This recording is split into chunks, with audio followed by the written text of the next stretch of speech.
All right, so today I am going to talk about neck pain, restriction, trying to get yourself into a place where as you age, you might see things where you can't turn as far to one side than the other.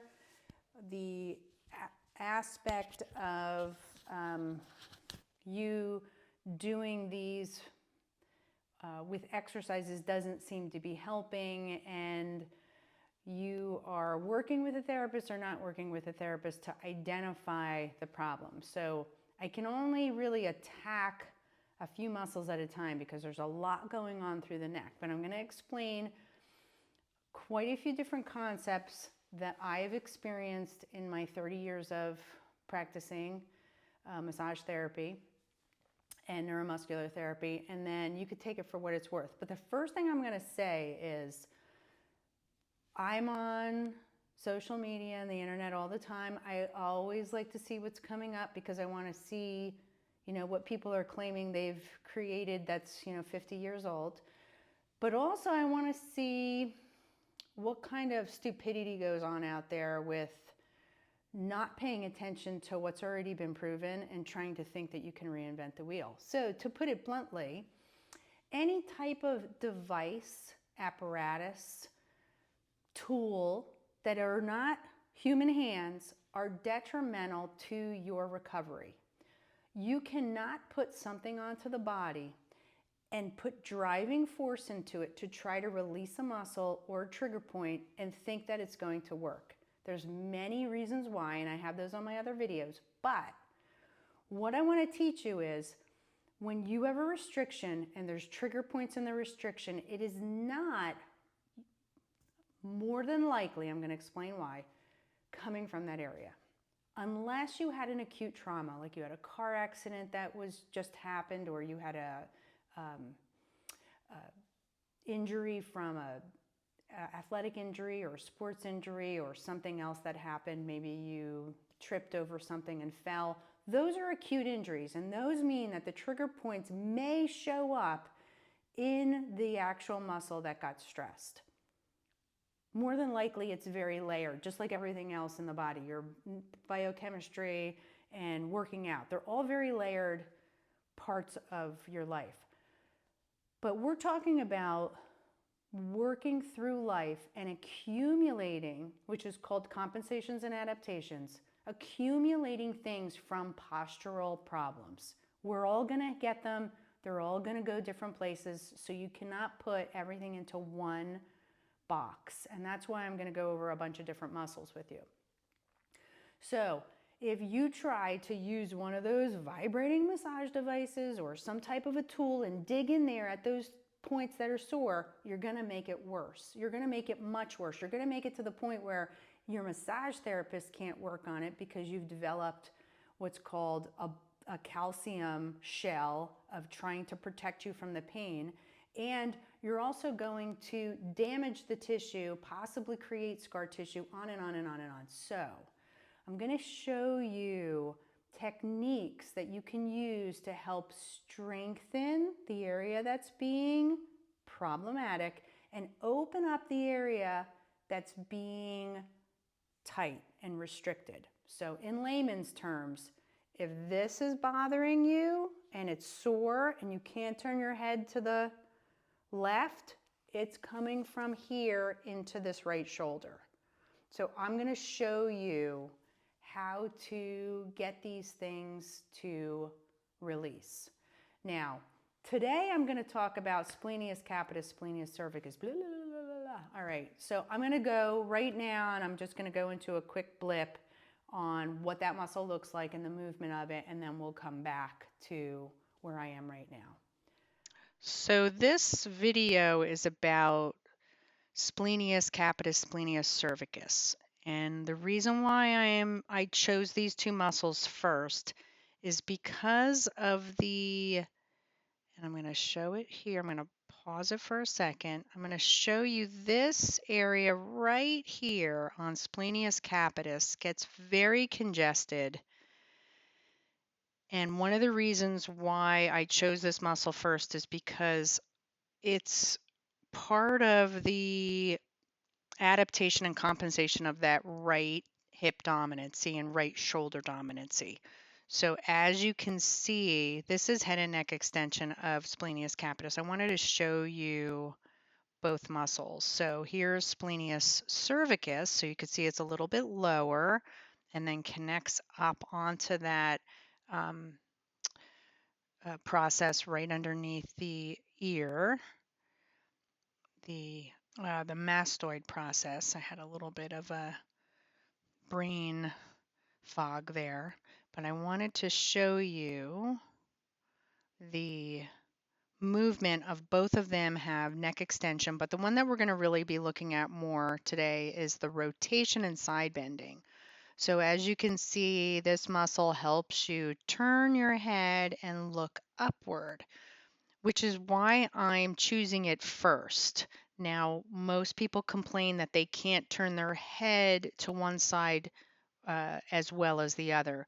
And this muscle is going to be one of those muscles that is going to have that function to it. Not the only one, but one of them. And the reason why I chose it first is because when I work on this, when I work on people's necks, usually within the first few sessions, I will find the splenius group having some adhesions in it. So I wanted to show you this first. Now let's look at the exercise the way they. So this is the movement that they have with, they call it a neck flexor stretch. So here's sternocleidomastoid, and then the back part of SEM, and then the scalenes. So and then we have some longus coli in the center. I don't want to get too technical about this, but these are basically all your neck flexors in here in the front, like your hip flexors. So when I'm doing the exercise that I'm going to show you in a moment, I'm trying to contract these muscles, and then reciprocally, these muscles will open. So I considered it an exercise, not a stretch, because I'm actually working the muscle that has the trigger points in it. So let's pause this for a second so that you don't have to watch the guy with the yellow continually to work. So this is the front side of your neck, and then this is the back side of your neck. So this is where your problems are with adhesions, right where I'm circling right now. So you're putting that ball under the left side. Now, if I've told you that they're on the right side, then that's a different story. But I will say, out of the tens of thousands of hours, no, yeah, that's right, tens of thousands of hours. I had to think about that for a minute. Tens of thousands of hours that I have had my thumb on this neck, I have seen 99% of the time adhesions in Splenius capitis. All right. Now, what are they from? Well, they're going to be an accumulation of life. So we've talked a lot about right hip dominancy, right shoulder dominancy from, I don't know, maybe genetic imprint. I don't know. I have no idea why it happens. All I know is it happens. And all I do is try to keep the body balanced at the pelvis and the shoulder girdle to maintain that spinal alignment through soft tissue, because soft tissue is what holds up bone. Okay, let's go there for 1 second. I cannot get a bone to move without the muscle acting properly, correct? So if I have a rotation right here, say that your head, when I try to lie you straight, your head looks off to the left on the table, but your shoulders remain straight. That means you have tightness through the back of your left and the front of your right. That's muscle, soft tissue, and fascia, connective tissue. The bone is only going to move where the soft tissue is moving it to. So until I can get that soft tissue manipulated back into the right length, and that takes time, TIME, I can't get those bones to be in a balanced position through the muscle. My job is to get the muscle to act properly, and then the bones will naturally start to move back into their anatomical position. So that's number one. So somewhere through life, since the time that you started growing tendons right before puberty, your body has compensated and adapted to that right dominancy and created all of these innuendos of dysfunction. Everybody's a little different. Torso lengths, leg lengths, hip widths, shoulder widths, activities, lack of activities, biochemistry. I can go on and on and on. The point is that when you see me or another therapist, when they find these little bits and pieces of what's called ischemic tissue, tissue that's not working properly, that is a clue that those are areas that are being strained. If they're very dense, they could have been injured. There could be scar tissue in there. And then that's when you have to start asking people about injuries. If you find something that just isn't working, like it's not releasing for you, but that's more for the therapist. I'm talking to the client right now. But those areas that your therapist is saying, oh, there's a knot or blah, blah, blah, which of course you'd never hear me say. But if I say to you, there's a dense piece, there's something that has restrictions to it, it's congested, I might say, it's ischemic, um, I might say fibrotic. Those words are all meaning that the muscle is behaving badly. And when that happens, that is going to more than likely be from a counter strain from either the opposite side from front to back, or diagonally on an angle, or laterally side to side. And that'll give you a pretty big clue as to what muscle it is. So if I have a rotational muscle that has fibrosity or what you might call a knot in it, then I know that I have a rotational issue and I have to look diagonally across the body for the answer. Now, not just to the neck, also to the hip. So that's going to be my job at some point. And then as you listen to these, I give you all types of exercises on all of my videos for right hip dominancy. So that's the deal with this. Now, you have accumulated this through life, or you really worked hard in your 20s, you were waiting tables and you were constantly holding things on your left arm, or you had a very physical job, or you still do, um, on and on and on. So there's so many different variables that can create this. There's not just one, and it didn't just happen. People come to me and say, I don't know how this happened. Well, there was probably a trigger that created it from years of it building to now. Also, biochemical changes in your body. As your body starts to go through life, it's going to deplete itself on a lot of different minerals. Minerals are the basis for life itself. So that those minerals are going to give your muscle its ability to be able to relax and contract. So as there's depletions in there and things that are settling into the muscle like calcium, you're going to have that issue as well. So that's another possibility. The way that you train, if you are training uh, with the wrong thought process and you're trying to create size faster than the body can handle, that can also create counter strains because the body isn't lining itself up properly and it doesn't have the right muscle strength to handle the vigors of your exercise. And that could go true for any type of job. Symptoms. So I'm going to give you a little education right now. So I was taught to lay people flat on their back to work on them first. And it wasn't until a little bit into my career that I realized why. This is the occiput, the base of the skull right here. The atlas is the first cervical, and the axis is the second cervical. The medulla oblongata is the base of the brain, and the stem is going to start to come down through the occiput into the central nervous system and the spinal cord. When I go in and I start to feel at the occiput, between the occiput and C1 and C2, I am trying to feel what that tip feels like from your skull to your vertebral column muscularly. Is it flat? Is it overcurved? Is it sideways? Is it rotated? That gives me clues to what I'm up against. And if I don't get that part of the skull situated first, then I am just paddling up a river with the entirety of my session. So I'm not going to bust chops on anybody, but any therapist out there that starts face down, you got it all wrong. It's kind of like telling people that they need to eat starches at the top of the food pyramid.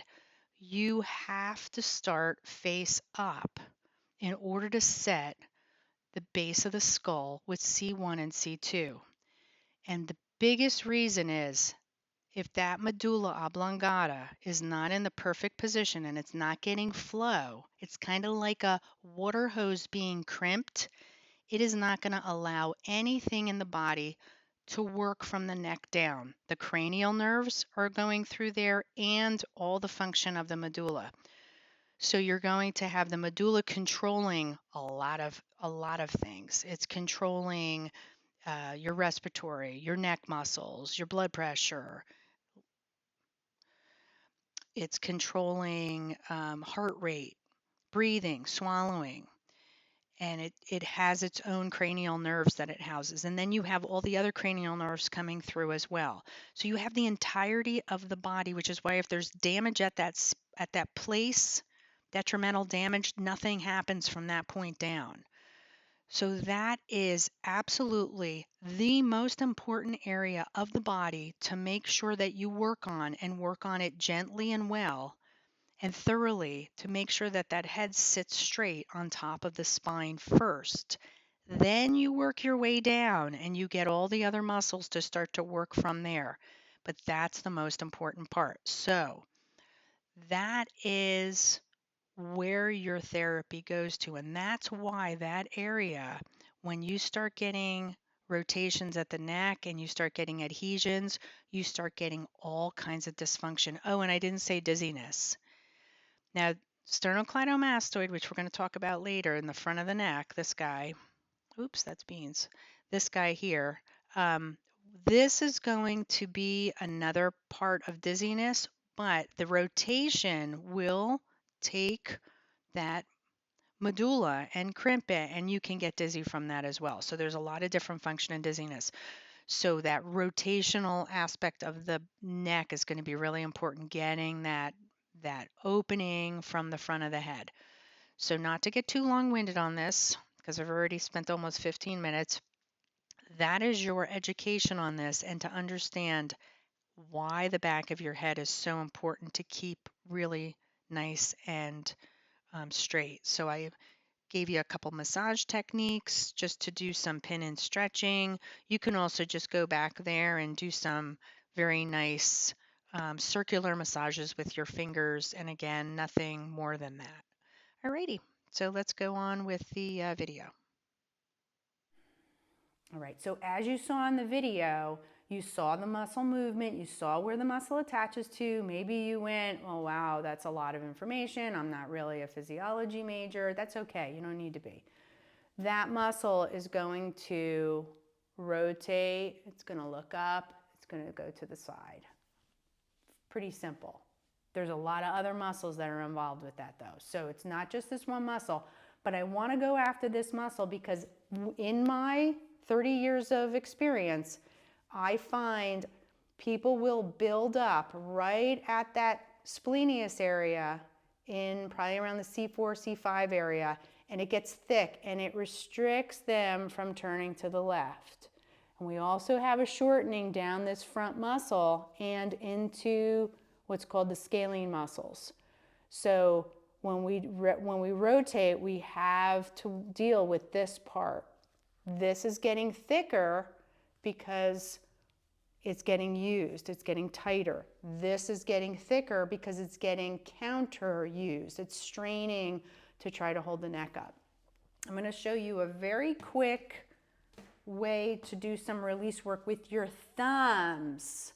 See these things? These are built-in tools that are free. Do not spend any more money on stupid stuff. These are free. They have really lovely energy in them and they work nicely. I've been working on my own neck for 30 years. So with Splenius, your hand is, the thumb is right into, there's a crevice. I'm not going to get technical with it. It's a crevice between the vertebral column and the muscle. And you're just going to keep your thumb there and rotate. Let me turn around and show you. So we have the thumb here, and then we're going to rotate to the same direction. And then you can move the thumb down and rotate to the same direction.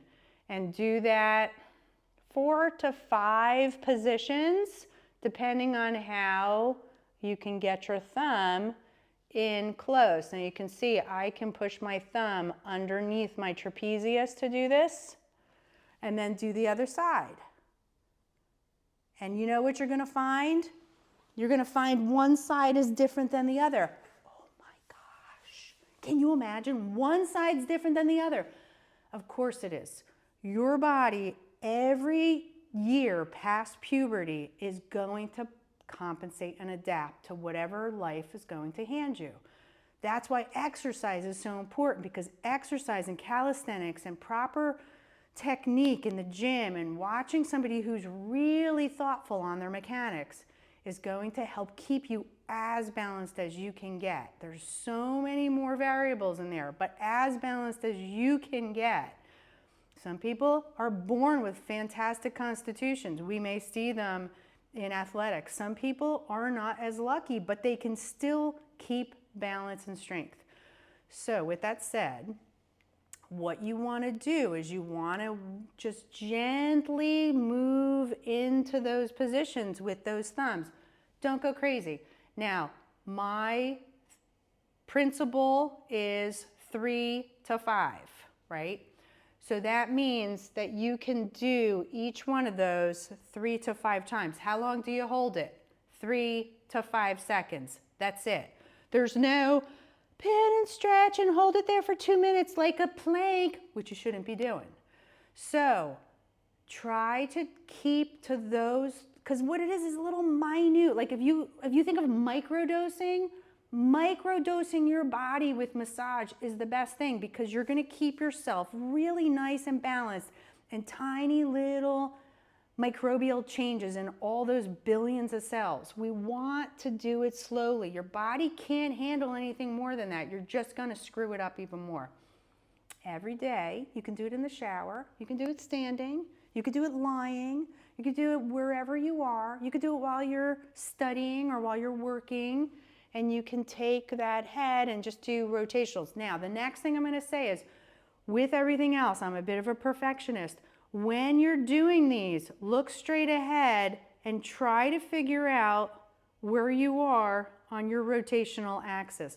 In other words, when you turn, try to turn in the same amount of movement each direction, so that you're not going all the way to one side and then really far to the other. Now you're creating another imbalance. If you have a massage therapist and they're not doing this, have them watch this video.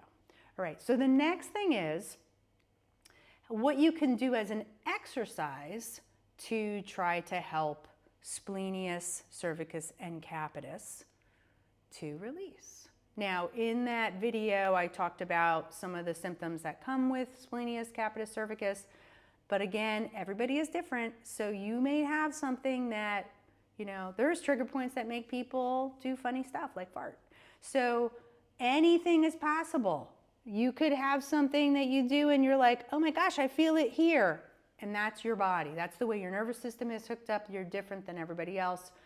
Then you know that that muscle will create that pain. And now every time you get that pain, you know it's coming from your neck. That's the cool part of this therapy. So let's hit the ground and I'm going to show you an exercise for this.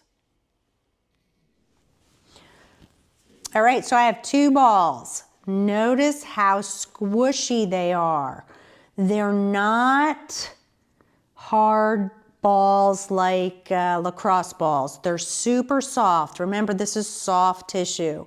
We don't want to dig that soft tissue into the bone and create any type of tears or bruises. This would be for a smaller person. This would be for a larger person. So you could get one in between, but I didn't have one. So I'm going to show you.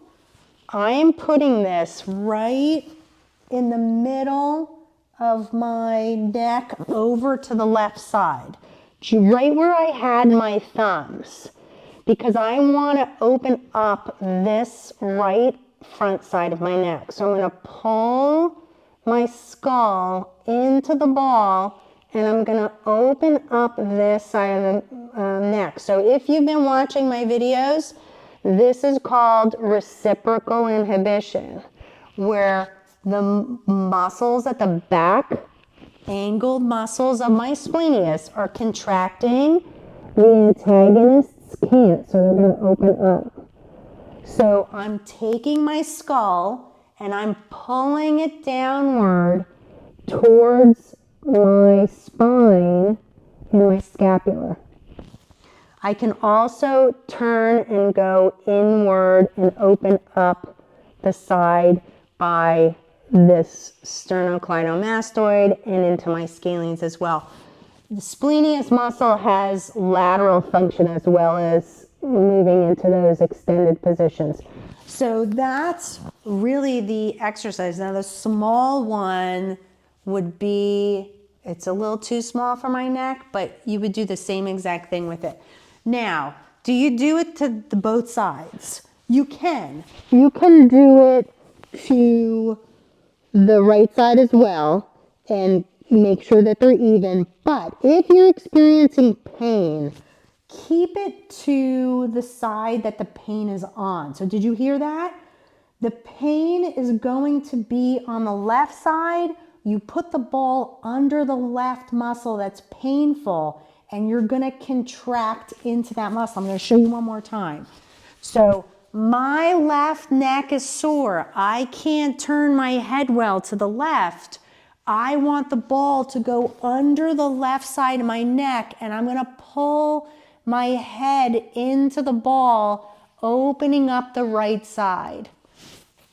Let me see if I can do it this way to show you a little better. So it's moving. Let's get this in. Right, so it's opening and drawing. So you can see my head is slightly turned from center. If that's center, I'm just a little off center. So I'm getting from here down to here. All right, so there it is. So practice that. Remember all of those rules. Don't go cuckoo. 3 to 5, that's it. 3 to 5 a day. That's it. These are small muscles. We don't want to overwork them. So good luck, and I'll do another muscle on neck that's related to that because there's a few, but we'll start with splenius. Have a good one.